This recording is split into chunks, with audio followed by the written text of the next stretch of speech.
हरे कृष्णा, राधे राधे। दोस्तों, आज मैं आपके साथ शेयर करने वाली हूँ बृहस्पतिवार की कथा शुरू करते हैं। प्राचीन काल में एक बहुत ही निर्धन ब्राह्मण रहता था। उसको कोई संतान नहीं था। वह नित्य पूजा पाठ करता था, परंतु उसकी पत्नी स्नान भी नहीं करती और किसी भी देवता का पूजन भी नहीं करती। इस कारण ब्राह्मण देवता बहुत दुखी रहते थे। भगवान की कृपा से कुछ दिनों बाद ब्राह्मण के यहाँ एक कन्या उत्पन्न हुई। कन्या बड़ी होने लगी। कन्या प्रातःकाल उठकर स्नान करके वह भगवान विष्णु का जाप करती, बृहस्पतिवार का व्रत भी करने लगी। पूजा पाठ समाप्त करने के बाद ही पाठशाला जाती। पाठशाला जाते समय अपनी मुट्ठी में जौ भर के ले जाती और पाठशाला के मार्ग में डालती जाती। लौटते समय वही जौ सड़ के हो जाते तो उनको बीनकर घर ले आती।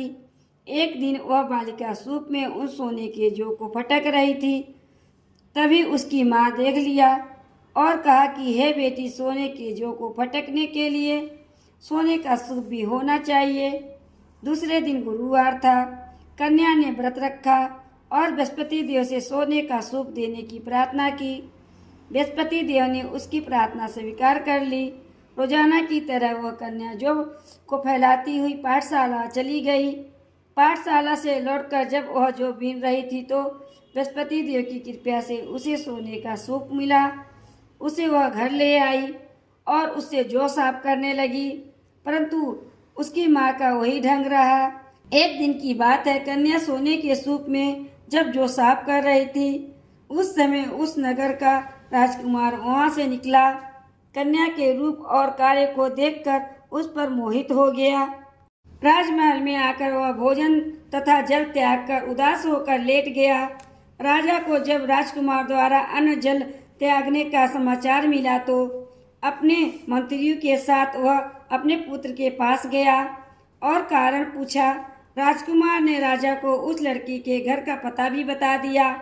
मंत्री उस लड़की के घर गए। मंत्री ने ब्राह्मण के समक्ष राजा की ओर से निवेदन किया। कुछ ही दिन बाद ब्राह्मण की कन्या का विवाह संपन्न हो गया। कन्या के घर से जाते ही ब्राह्मण के घर में पहले की भांति गरीबी का निवास हो गया।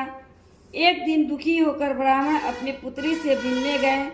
बेटी ने पिता की अवस्था देखकर और अपनी माँ का हाल पूछा।